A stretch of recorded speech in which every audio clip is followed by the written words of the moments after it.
Hello and welcome to Warhammer Age of Sigmar Mortal Realms, your free video guide to your Mortal Realms subscription. My name is James. And I'm Esme. We're here to help you to take your first steps into the world of Warhammer Age of Sigmar. Warhammer Age of Sigmar is the incredible hobby where you collect, build and paint stunning models representing mighty heroes, deadly warriors and terrifying monsters, and play awesome tactical battle games with them on the tabletop. Through your Mortal Realms collection, you'll build up two opposing armies. The dauntless Stormcast Eternals, champions of the God King Sigmar, who battle to bring order to the mortal realms. And the terrifying Nighthaunt, spectral servants of Nagash, the god of death, who haunt the darkest places of the realms and wage cruel wars against the living. You'll also get all the paints you need to turn your plastic hordes into beautifully detailed armies and loads of scenery to battle over in your games. Over the next few weeks, we'll be bringing you 5 videos to help you start your collection. Follow along with us as we build our models and play our first games with them and even learn the basics of painting. I'll be defending the realms with the Stormcast Eternals. And I'll be carving a path of death across the realms with the ghastly Nighthaunts. In your first 5 issues of Mortal Realms, you'll get 3 units for your Nighthaunt army, and I'll be showing you how to put them together and paint them, starting with the Chain Rasps from issue 1. Likewise, you'll get 3 units of Stormcast Eternals, one of which is a powerful wizard, Knight Incantor Xandria Azurebolt, a model exclusive to the Mortal Realms series. And I'll be taking you through building and painting those, beginning with magical Secretors. Through all of these videos, we'll use the guides from your Mortal Realms magazines, so make sure you have them handy while you watch, along with all your models and tools. We'll also be playing games in each video, using the battle mats and dice you got with issue 1. I can't wait to get playing. My Nighthaunts will crush your Stormcast. They can try. The last part of your Mortal Realms magazine is a comprehensive guide to the history of the Age of Sigmar and the warriors of the Mortal Realms. Let's take a look at that now, shall we? The Age of Sigmar is a time of hope and of strife. For many years, the darkness of chaos covered the mortal realms, magical lands filled with wonders and horrors. The God King Sigmar, who once ruled all the realms, returned to liberate them with an army of heroes forged from the souls of fallen warriors plucked from the grasp of death. These champions of order are called the Stormcast Eternals. You'll find out more about Chaos and the 8 mortal realms in future issues of your magazine. For now, we'll focus on the forces of the Stormcast Eternals and Nighthaunt. The Stormcast Eternals are demigods clad in shining armour and armed with weapons that channel thunder and lightning to smite their enemies. They battle across all the realms, bringing Sigmar's light and the hope of a safe future to the faithful. In your magazine, you'll learn more about the Stormcast Eternals and the storm hosts in which they serve. You'll also find a special focus on your new Secretors, which will tell you all about these powerful warrior wizards and their mystical war gear. There is an introduction to the Nighthaunts where you'll discover how they have been cursed with eternal unlife by Nagash and vent their rage on the living. There's also profiles on the Chain Rasps, the other models that come in issue 1. Along with examples of where each of these damned souls was chosen by the Lord of Undeath to do his bidding. There'll be information about the worlds and inhabitants of the Age of Sigmar like this in every issue of Mortal Realms. And we'll be looking at some more of it in our next video. But for now, it's time to find out how to build our models. Let's start with the Secretors. You'll have noticed that your models come in multiple parts attached to plastic frames. We call these sprues. Before you can start defending or enslaving the realms, you'll need to clip the models off these and build them. The best way to do this is with a pair of modelling clippers. If you've subscribed to Warhammer Age of Sigmar Mortal Realms, you'll get a set of these clippers as one of your subscription gifts. You can also get a pair from your local Warhammer shop and Games Workshop's website. To use your clippers, hold them like this with your fingers on one arm and your thumb on the other. To cut a component from the sprue, place the flat side of the clippers against the component and gently but firmly squeeze the clippers shut like this. Be careful with clippers, as they're sharp. Always cut away from yourself and keep the blade away from your fingers. Each of your Secretors comes in multiple parts, including the bases they stand on. Each component is numbered on the sprue with numbers 1 to 6 making up one model, 7 to 11 building the second, and 12 to 16 used for the third. Start by clipping out parts 1 to 6 and keeping them together. A shallow dish is ideal for this.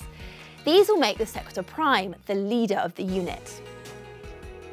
When you're cutting out your components, make sure to get the flat edge of the clippers as close to the model as possible so you don't leave plastic tabs attached.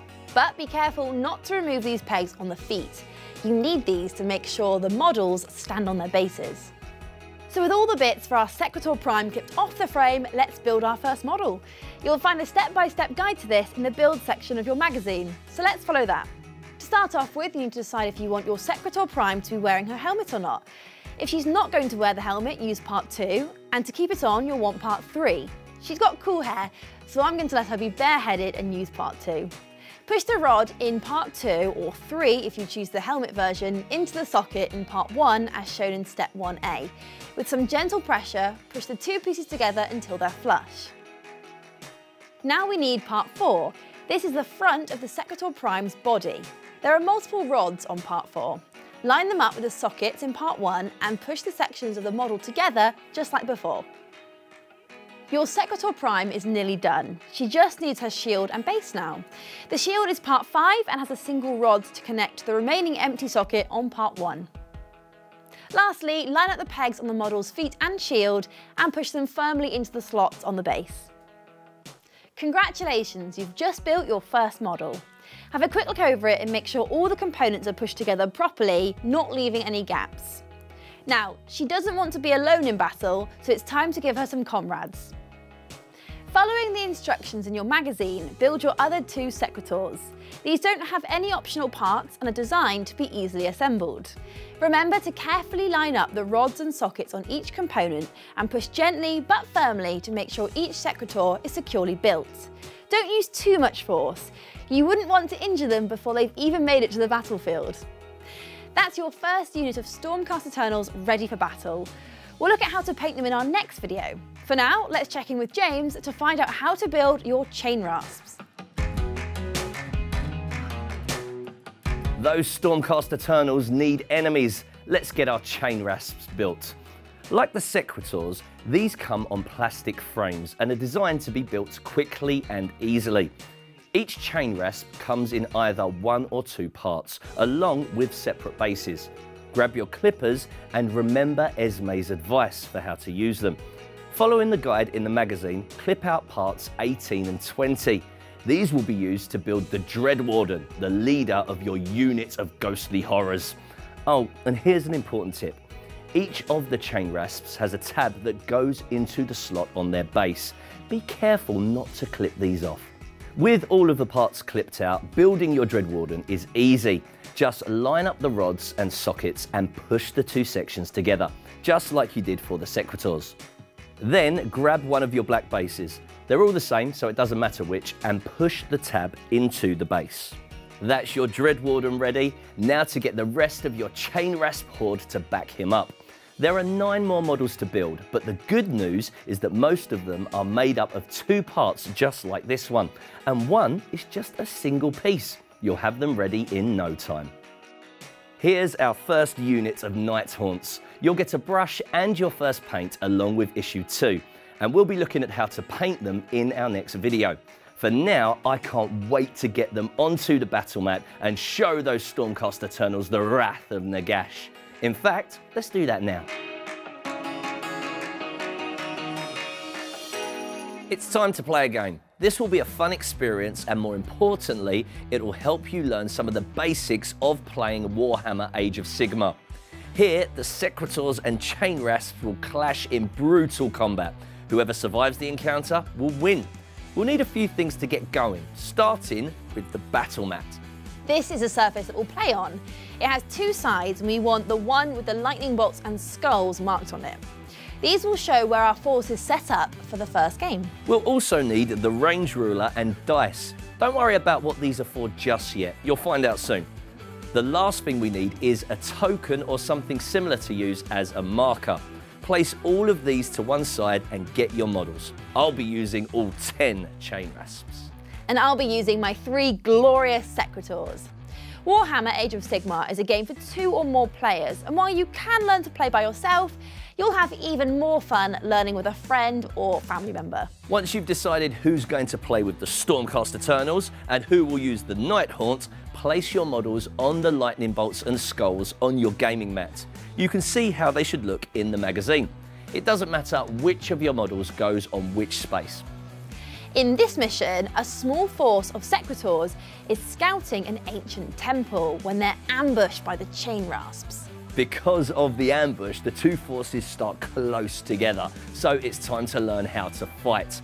The Stormcast Eternals have fast reactions. They have lightning in their veins after all, so they fight first. Yes, my Secretors get to do 2 things in the combat: pile in to get close to the chain rasps and then attack them with their Storm Smite mauls. We're going to do this now, and remember that you can refer back to your magazine at any time as a reminder. To pile in, you'll need the range ruler. You'll see it's marked with inches. Each of the Secretors can move up to 3 inches when they do this.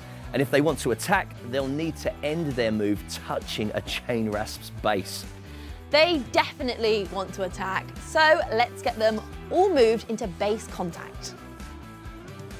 Now the Stormcast Eternals get to make their first attacks. And because they're all mighty heroes, they get to make 2 attacks each, which means each one rolls 2 dice, 1 for each attack. With 3 Secretors, that's 6 dice you'll need to roll, which is a bit scary, especially as Secretors are really skilled and hit on any roll of a 3 or better. To make my attacks, I roll the 6 dice, and as James said, any 3s or better are a success.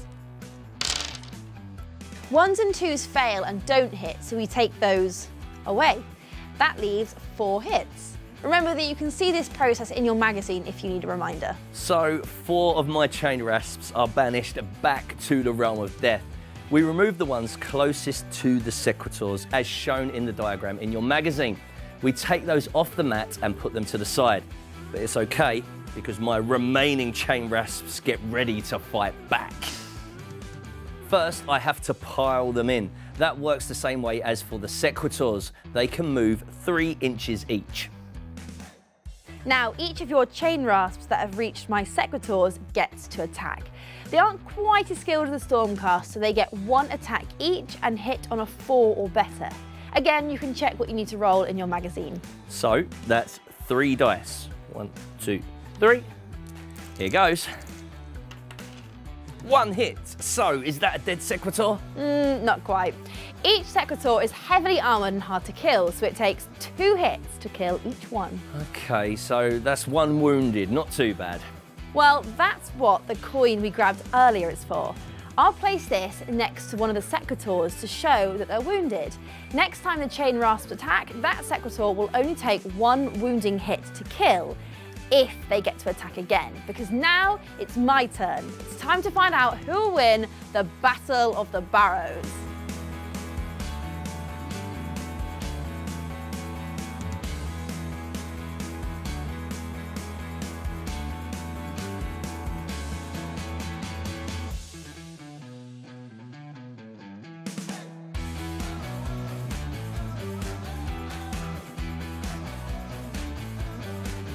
Victory! All the enemies have been defeated. Rematch. I'll beat you next time. Wait until the next video and we'll see. Speaking of the next video, that's about all we have time for now, but we'll see you soon. Yes, indeed. Next time, we'll be continuing with what we've started here by looking at the new lore from issue 2, which focuses on Nagash, the Soul Wars, and the dreaded Myrmorn Banshees. You'll also get a set of Myrmorn Banshees to build, and we'll make a start on painting our models, beginning with the Nighthaunt units. And I'll have a chance to make up for my loss as we play another game, Terror Amidst the Tomb. Make sure you don't miss an issue of Warhammer Age of Sigmar Mortal Realms by subscribing to the series, as well as getting a delivery of 4 issues every month packed with models, paints and more. You'll get loads of free gifts starting with a handy modelling set. You can find out how to subscribe at warhammermortalrealms.com. Head there now and take a look, and we'll see you soon for part 2 of our video series. See you then.